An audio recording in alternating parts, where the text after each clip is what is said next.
Alrighty, back for part 4 of this Nin the Pain Artist deck tech.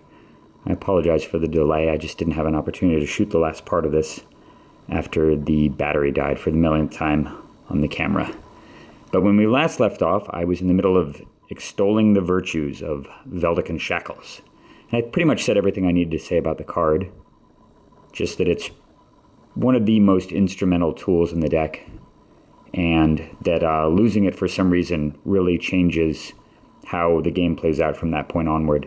I would say it's the #1 non-mana producing fetch target in the deck. I get it all the time with Fabricate, and it's one of the primary justifications for using Trophy Mage as well, which I've said before. But anyway, this card is absolutely incredible, especially in multiplayer too, where you have the ability to steal one person's creatures potentially to block the other ones. Obviously, it's the perfect Nin outlet when you steal, when you shoot something that you've stolen. And when you're able to get multiple copies of Shackles onto the board through Copy Artifact and Phyrexian Metamorph, the game just gets really out of control, and your opponent's only out at that point usually is something like Vandal Blast or Cyclonic Rift, which of course are both quite difficult to resolve. But anyway, Shackles, absolutely incredibly powerful card, a must-have, and yeah, it's kind of defining card in the Pain Artist. That is the last 3 mana card. I'm going to move to Chandra, Torch of Defiance.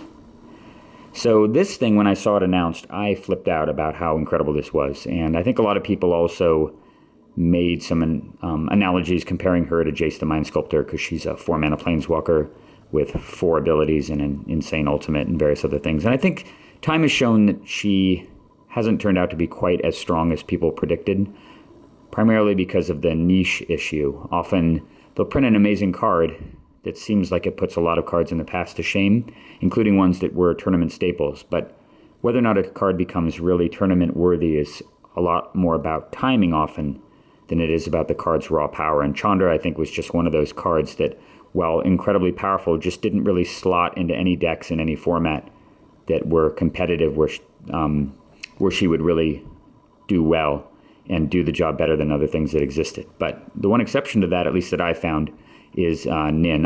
When I put her in initially, I wasn't all that impressed, but I kept drawing her in situations where I was really far ahead anyway, and she wasn't really doing all that much.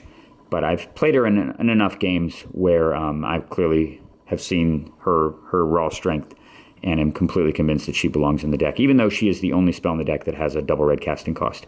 And as you know, I adjusted the mana base in the deck to accommodate her, adding the Mana Confluence and the Cascade Bluffs, especially Cascade Bluffs for giving me double red. But as far as her abilities are concerned, I actually think the one that I use the most often is the second one, the one that adds double red, which makes her function kind of like a Sisay's Ring that obviously gives you 2 mana back right away. I have used the +1 ability to go and exile the top card from time to time. Unfortunately, it's only a cast activation on that part, so if you flip over a land, you can't use it. But that's not necessarily a bad thing. The removal aspect of her is excellent, and it made her an easy swap for the Flame Tongue Kavu that used to be in the deck. And of course, finally, this ultimate is absolutely bonkers, and I've killed plenty of people with that. So she kind of does everything you want in a Planeswalker, especially in a deck like Nin. She's potentially card advantage, she's removal, she's mana generation, and ultimately a finisher, which makes her pretty much an easy decision to include. I've been very happy with the card, and I think it totally belongs in the deck. Moving on to the next 4. Another card that needs no introduction. This card has been dominating in formats ever since it was printed. And yeah, it's Cryptic Command. This is just basically dismiss with 1 extra blue mana in the casting cost and 1 less colorless, but it has unbelievable flexibility that allows you to interact with hexproof creatures by tapping them, allows you to bounce problem permanents and counter them on the way back out, and just does kind of everything. Protects your own permanents with the bouncing effect. I very frequently use Cryptic Command as just a cycling effect to bounce my opponent's lands on turn 3 or turn 4, just to slow them down and to draw a card, which can often result in card advantage. It's just all around amazing, amazing counterspell. And even though it's worth, I guess it's been reprinted a bunch now, but it's in the range of $30 to $40 or something like that, it is still one of those mandatory auto includes. And the triple blue casting cost is pretty incidental for a deck that's mono blue mace, basically. So love Cryptic Command, great counterspell. Fact or Fiction. Super powerhouse card, and Not an auto-include in every blue deck, but certainly belongs in this one, even though there are a lot of other card advantage engines in the deck. But Fact or Fiction is such compact card drawing, and another skill testing card as well, the kind of thing where you can often win games by casting Fact or Fiction with spells on the stack and bluff your opponent into believing that you don't necessarily have an answer to what they're trying to cast. And because they're not privy to what's in your hand, they often will give you stuff that's extra redundant. Often will give you a couple of removal spells or counter spells or whatever when you already have plenty in hand, or split them in a way that they think that you don't have a counter spell. Like they'll give you a 4-1 split, putting a counter in 4 other excellent cards or just mana producers or whatever, and it turns out you've already got 2 counter spells in hand and didn't even need the counter spell, and they just give you 4 cards for 4 mana, which is pretty disgusting. So overall, this card is phenomenal, and is a very, very good target with both Mystical Tutor and with Merchant Scroll too. The Jace. So yeah, this guy's awesome. A lot of people say that he's the best Planeswalker ever made, and I think that's debatable just because of the 4 mana cost. There certainly are a bunch of Planeswalkers in the 3 mana range that are incredible. Liliana of the Veil is phenomenal, and that new Duretti that was printed recently, the black, red, and 1 colorless mana Duretti, especially in EDH, that guy's incredible. But Jace is all around insane. The ability to just play him on turn 3 or turn 4 to bounce a creature and bounce the creature a second time and activate your counter spells is amazing. The little Fate Seal ability is great. Never forget that you can use Fate Seal on yourself, and it's often actually better to use Jace's Fate Seal on yourself than it is to use it on your opponent, simply because there's a reasonable chance that they have something that you want to put back anyway, so that's not effectively doing anything. And if you tuck something that might impact the game, there might be something even worse 1 card down. But on yourself, you at least gives you prior knowledge about what you're going to draw and lets you fine-tune your draw in the same way as scrying. So that's excellent. And of course, the the draw 3 ability speaks for itself. And then, of course, finally the ultimate, which you sometimes ramp up to, but not too often, because usually by the time that Jace has run away with the game and you're at a luxurious position of being able to just +2 him over and over again to build up to the ultimate, you've probably already won anyway. So I don't think I've actually used that ultimate too many times. But that said, Jace is incredibly strong, and it's one of those cards you can just win the game on turn 3 with when you cast him off of an early Felwar Stone or a Signet or a Mox Diamond or something else like that. And of course, with the gross cards in the deck like Sol Ring and Mana Crypt, you can cast him on turn 2 and just win the game on the spot, which makes him a no-brainer, amazing Insano guy. He is not the best Planeswalker in this deck, though, in my opinion. Phyrexian Metamorph. This card kind of does everything that you want. It is quite cheap. 3 mana to copy any artifact or creature in play is already an amazing deal. The fact that it's blue is excellent. The fact that Tezzeret the Seeker can fetch this thing in a pinch.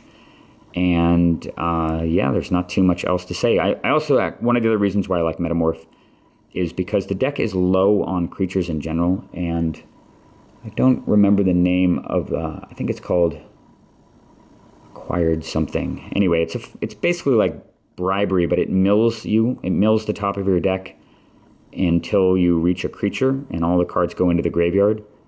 And without the ability, yeah, I guess Acquire is like Bribery, but for artifacts, but it's a different kind of card.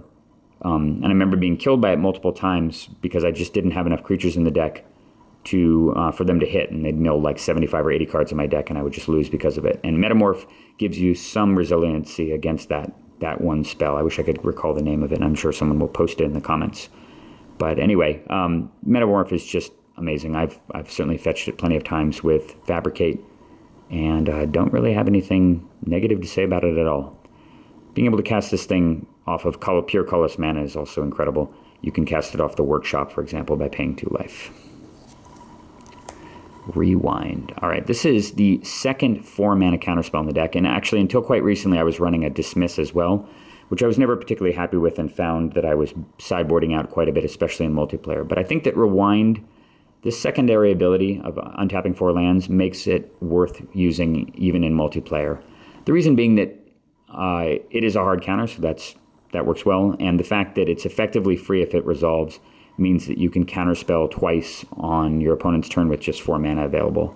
And that kind of flexibility, I think, or Rewind and then potentially even generate mana if you have an Ancient Tomb in play, and then pump that mana into a Nin activation. So I like the fact that I can have 4 mana untapped and have an active Nin in play, know that I can interact on my opponent's turn and still use Nin for the full amount of mana. And I think that reason alone means that Rewind is a good include. I'm very reluctant to put 4-mana counterspells into any type of control deck because it's very hard often, especially when you're a little bit behind. It's very hard to leave mana open, and 4 mana open all the time to sit on a counterspell is a really big ask and generally doesn't work out.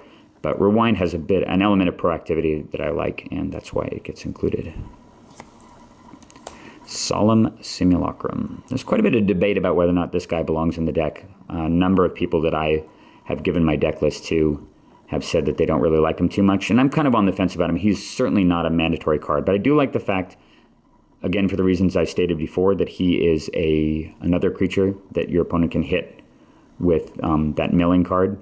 And that said, he is acceleration. He can be cast off the colorless sources in the deck, like the Workshop and Mana Vault and stuff. And he's a good Nin target because not only do you feel no guilt whatsoever about shooting him, but he also draws you an extra card when he dies.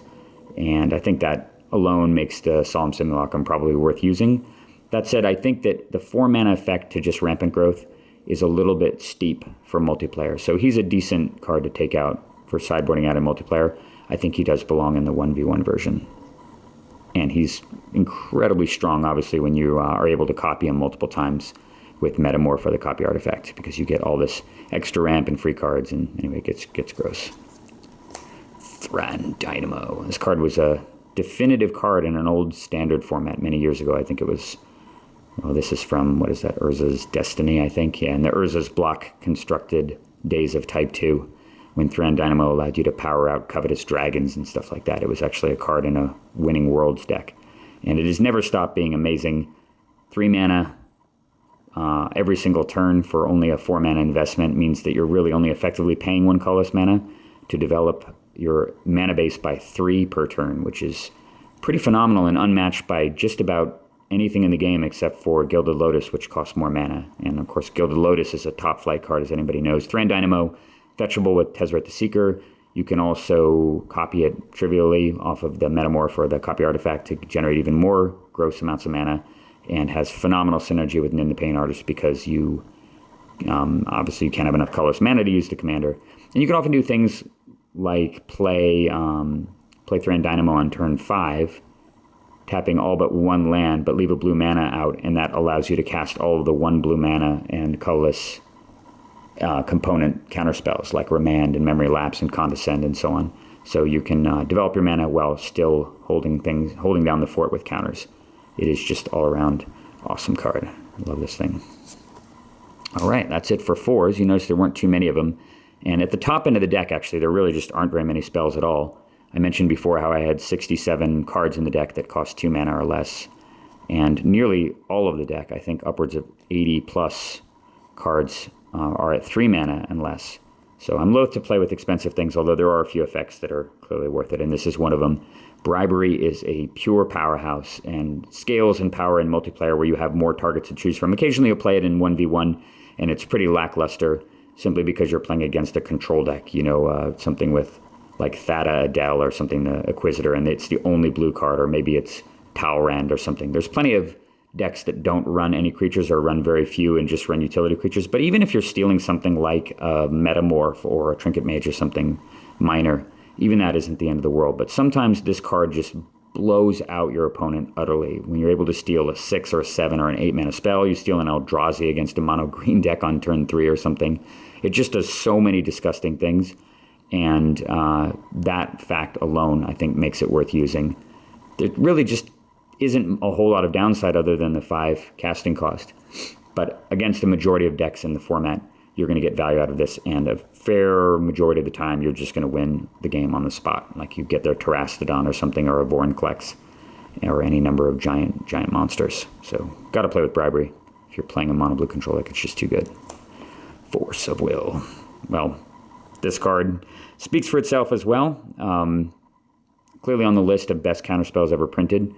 It has more flexibility and has more overall utility than Mana Drain. I don't think, and I mentioned this before, I don't think that it is quite as strong a card in terms of pure raw power, but it does enable all sorts of decks and allows you to rein in fast starts from your opponent, including the crazy Soul Ring mana and Mana Crypt ramp draws and stuff. And just as a general tool, I'd say that Force of Will is indispensable. It's a card that I tutor for all the time with both Mystical Tutor and Merchant Scroll. In fact, the card is so important that you can often, even if you have a poor mana draw, you can just tutor for Force of Will early to kind of hold down the fort and buy yourself some time, especially when you have artifacts and stuff that you need to deploy. So don't be afraid to go in Mystical Tutor for this card early, and use it judiciously, because obviously if it gets countered, that's a bad situation. But that said, Force of Will, mandatory tool in the Pain Artist. If you don't own this, you will be sorely missing it in a lot of games. It is really, really good. Future Sight. I love this enchantment, and I love the fact actually that as powerful as it is, it's been reprinted enough times that it's actually a budget conscious card as well if you're playing underneath a certain threshold. In terms of raw power, there aren't too many cards in EDH that compare to Future Sight. It's one of those cards that if you're able to get it onto the board and get a full untap step, you probably win the game in almost every circumstance. And occasionally you do get unlucky and you just brick with a whole bunch of lands consecutively. But a majority of the time you're just kind of play 3 or 4 extra cards a turn, and then you end your turn with a counterspell sitting on top of your deck and your opponent with no real options going forward. And it gets even more insane when combined with the Sensei's Divining Top. In case you're unfamiliar with the way that trick works, the top costs 1 to cast and says tap the top to draw the top card of your library and then replace the top card of your library with the Divining Top. So if you have Future Sight out, you pay 1 mana. Well, you don't actually even have to pay mana. And you have the top in play. You tap the top, you draw the top card, and you put the top on top of your library. And then you pay 1 mana to put the top from the top of your library directly into play, exposing the next card. And you just repeat this process as many times as you want, which effectively means that every single colorless mana that you have available results in a drawn card. So things like Mishra's Workshop turn into tap 2 Ancestral Recall, and so on and so forth. And it's basically game over almost instantaneously.